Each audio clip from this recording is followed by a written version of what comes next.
So at Southwest TAFE we offer Certificate 3 in baking, Certificate 3 in bread baking and Certificate 3 in cake and pastry.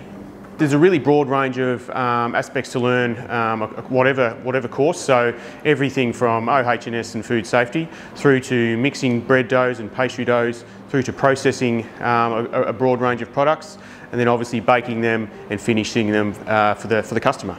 Apprentices need to be employed in a workplace beforehand. It's not a case of coming to TAFE and learning everything on the spot here. Apprentice bakers are spread far and wide and any age, from straight out of school, 15, 16, through to plenty of mature age apprentices as well.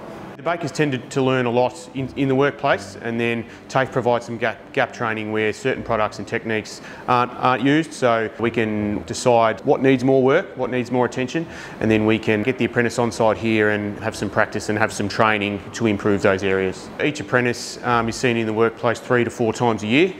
So there's always plenty of contact, especially across the state. I'm currently doing a Certificate 3 in baking, and I'm in my 3rd year of study. Well, I used to always, when Mum or Dad were in the kitchen making something, I'd always be interested in giving them a hand, but I always had an interest in it. It's good to come down here with Adam and see a different side, see how things are done a bit differently to where I work, and picked up a few new skills off Adam. Just different techniques on how to do things and all that. Some of the skills I've learnt with baking is how to work at a fast pace, how to work consistently, and how to work with other team members in the bakehouse.